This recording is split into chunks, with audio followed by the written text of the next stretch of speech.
You're washing dishes, or driving, or just lying in bed, and suddenly you're having a full conversation with someone who isn't there. You're defending yourself in an argument that never happened. You're rehearsing what you'd say if your boss said this one specific thing tomorrow.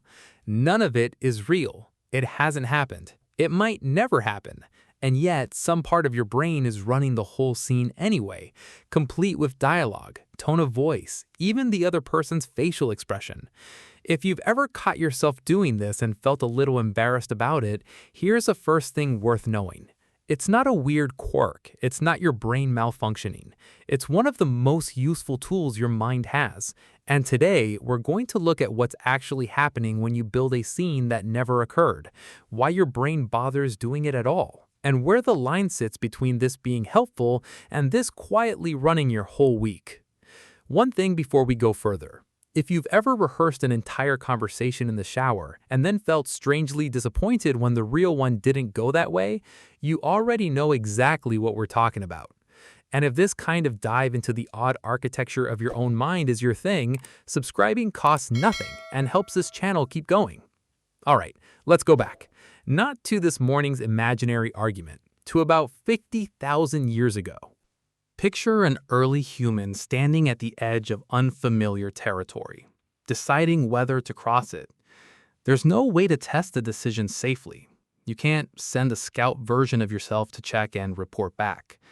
What you can do, though, is run the scenario in your head first. Picture the crossing. Picture what could go wrong. Picture how you'd react if something did. This ability, sometimes called mental time travel, lets a brain step outside the present moment and preview a future that hasn't happened yet, using pieces borrowed from the past. Researchers who study this, including psychologists Thomas Suddendorf and Michael Corballis, argue it was a genuine evolutionary advantage. An ancestor who could rehearse a hunt, a negotiation, or a dangerous crossing in their head before doing it for real got to make mistakes in a version of the world where mistakes didn't cost anything. The one who could only react in the moment with no ability to preview it first just had to find out the hard way every single time. So building scenes that haven't happened isn't a distraction from thinking clearly. In a lot of ways, it's one of the oldest forms of thinking clearly that we have. Here's where it gets specific and honestly a little strange. For a long time, imagination and memory were treated as separate systems. One looks backward, one looks forward. Why would they share machinery? Then researchers got a very unusual opportunity to test that assumption directly. Neuroscientist Eleanor Maguire, working with Demis Hassabis, studied patients with damage to the hippocampus, a brain region best known for forming memories. These patients had genuine amnesia. They struggled to recall their past in detail, which nobody found surprising. What surprised researchers was what happened when they asked these same patients to imagine something that had never happened at all, a completely made-up scene, like standing on a beach that doesn't exist. Healthy participants could build these fictional scenes easily, full of spatial detail. A shoreline here, a cliff over there, someone walking a dog in the distance. The amnesic patients couldn't. Their imagined scenes came out fragmented and flat, more like a list of disconnected objects than an actual place you could stand inside. They weren't being asked to remember anything. They were being asked to make something up. And the same brain region responsible for holding on to the past turned out to be doing the heavy lifting for the fake scenario too. The researchers ended up calling this shared ability scene construction, the brain's skill at assembling pieces, some remembered, some invented, into one coherent, navigable moment. Memory and imagination, it turns out, aren't really separate departments. They're the same machinery pointed in different directions. A quick one for the comments here. When you imagine a fake scenario, is it usually something in the future, like a conversation you're bracing for, or something that could have gone differently in the past, like a redo of something that already happened? I'm curious which direction people's minds default to. There's a second layer worth knowing, and it comes from researcher Donna Rose Addis, who scanned people's brains while they either remembered a real past event or imagined a plausible future one. Both tasks lit up overlapping regions, which fits with the scene construction idea. But imagining the future specifically activated the right anterior hippocampus more strongly than pure remembering did. Addis's explanation makes sense once you sit with it. Remembering is mostly retrieval, pulling up something that already has a fixed shape.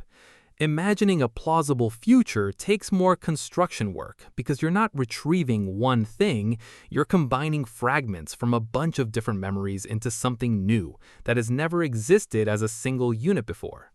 Your brain isn't playing back a recording, it's building a set from spare parts, on the spot, in real time.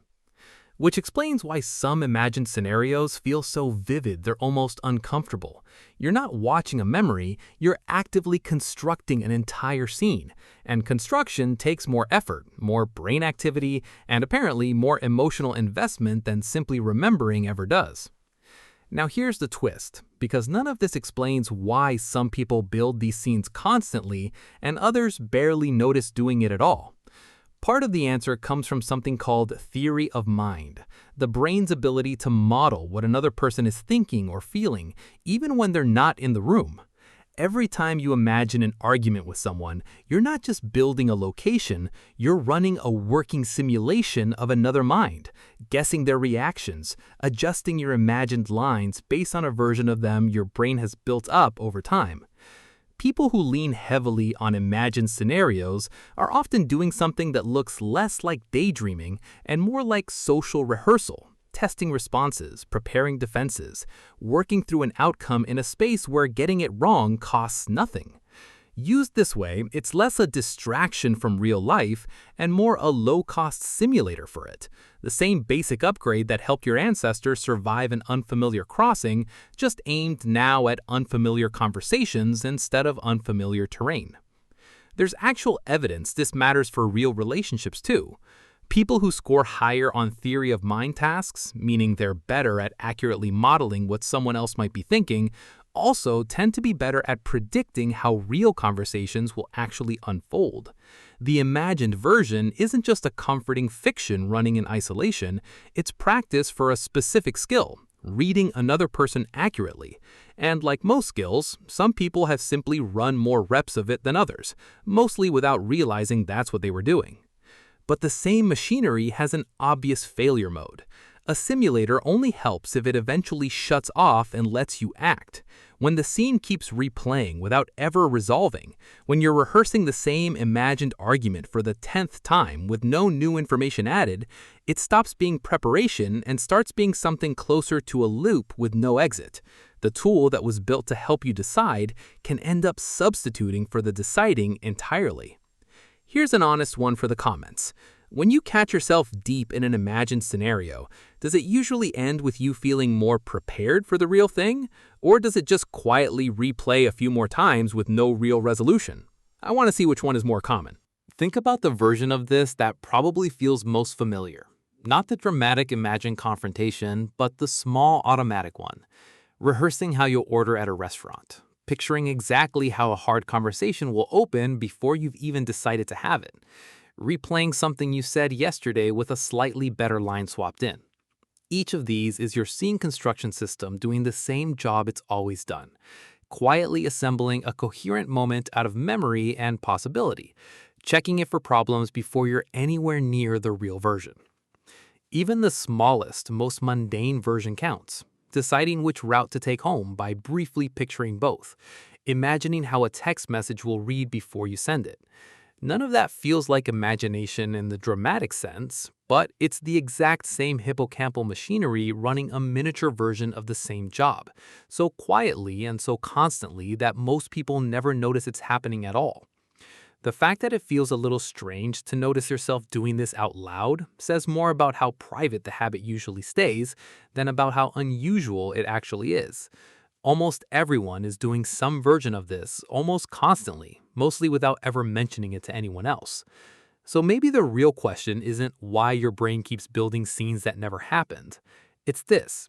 The next time you catch yourself mid-conversation with someone who isn't there, are you actually preparing for something real or just replaying a version of it that was never going to change?